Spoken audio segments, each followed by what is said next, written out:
You are Locked On Texas Tech, your daily podcast on the Texas Tech Red Raiders. Part of the Locked On Podcast Network, your team every day. What really sucks is that, you know, Joey told me in the pregame interview that we had on the broadcast that last year Barron was kind of a fake it till you make it type thing. And I'm like, which once he explained it, I was like, totally get what he was trying to say.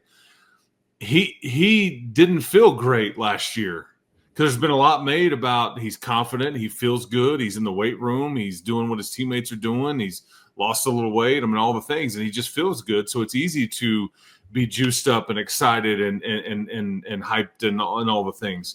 But last year, I think Joey would say like he kind of had to manufacture that a little bit. He had to like kind of because he didn't feel good and feel 100% and, you know, cleared to play, yes, but that's far different from everything's good to go. I feel like I'm at my best and on and we go.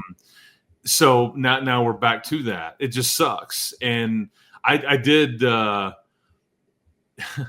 this is how quickly a problem can arise because I did ask Mac Leftwich yesterday in the press conference about pass pro and with running backs. And I think that pretty positive results there, except for the one play. But this is what the one play can do to you. And it's not really like fair to like point at Cam or whatever, but I think one of the things that Mac told me was that of the first 41 plays that they blitzed 27 times, did UAPB. So there was a lot coming at you and then just a lot, but this is the point of playing games. You know, the teams are trying to win too. So it's not going to be just like you had practiced it. You know, they know what you lost too.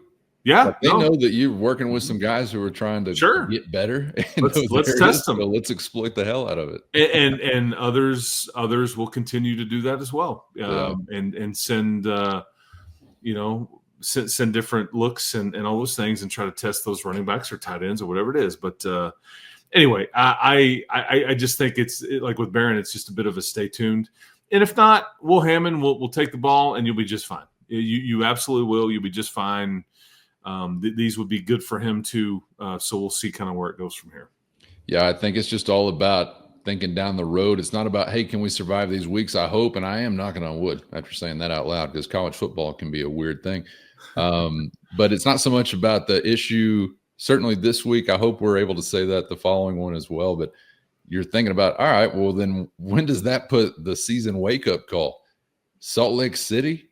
That's sort of daunting. So let's get some good work in prior to that, I hope, and maybe we can afford ourselves that opportunity if the team does what they did in week one, which is provide just a ton of garbage time for all kinds of experimentation and quality snaps. So we'll see what they're able to come up with. But interesting to hear about maybe the consideration if he is a healthy guy, like, hey, the rhythm part of it, something that you don't want to forget about. So curious to see how that'll play out there on Saturday morning. And Chris, I think, kind of as you talk about the fine line between doubtful or probable or questionable, it'll be interesting to see how fans sort of process what they'd like to see happen in our YouTube comments or among the mobsters as it relates to kind of playing with food. You got to be careful about that.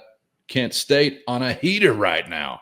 I mean, within recent history, this is a heater, so you got to be careful with that side of it as well. All right, unfortunately, we're going to sort of continue this theme, but flip to the other side of the line of scrimmage.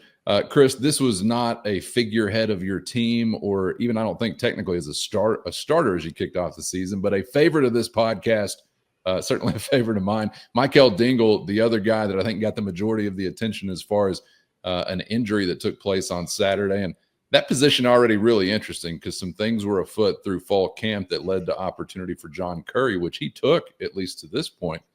So can we get the lay of the land now as we move away from week one and the depth at that position and just how that maybe has continued to be shaken up?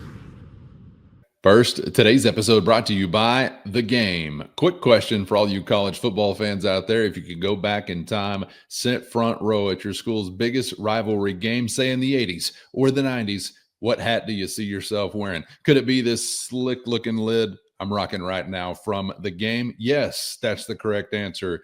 It would definitely be this one. These aren't just hats. They're the vintage Americana we grew up with, the same style fans wore in the days of our youth. And guess what? They still go for the same price now that they did back then. Just go to thegamecaps.com and use our code locked on, and you're getting this classic tech cap for only $16.99. Again, that's at thegamecaps.com with our promo code locked on for this vintage Red Raider lid and a whole lot more for only $16.99 right now at thegamecaps.com. Grab your team's classic bar or circle retro design and use our code locked on for an exclusive discount, because legends only wear the game. Yeah, because let's just remember back to summertime and maybe even early August. I mean, Michael Dingle was the starter at Star, and A.J. McCarty was the backup, and there was no mention of John Curry being there. But you looked at any too deep, and that's kind of the way it was. And we had even had conversations on this show about, you're trying to get speed on the field and all the Dingle stuff. And then it had kind of changed in August, obviously, with Curry just kind of working his way into that deal, and some other guys getting dinged up, and it was Curry that started the game. But Dingle is gonna be, my suspicion is he's not on the depth chart anymore that was released this week. And so my suspicion is, with what we have touched on, that this is going to be a long-term issue. We'll get more, I guess it would be tomorrow night when we get that availability report released. And so, because it's easy to say, well, you've got Curry and AJ McCarty and everything's good to go. Well, yeah, true. But see, Curry is like one of the top backups at linebacker, and I think they were planning on playing Curry at linebacker because they had these other stars. So it's a butterfly effect here. So, okay, what now? And we got that answer yesterday from Coach McGuire, and and from Sheila Wood kind of elaborated a little bit too. But the what now is going to be a bit of,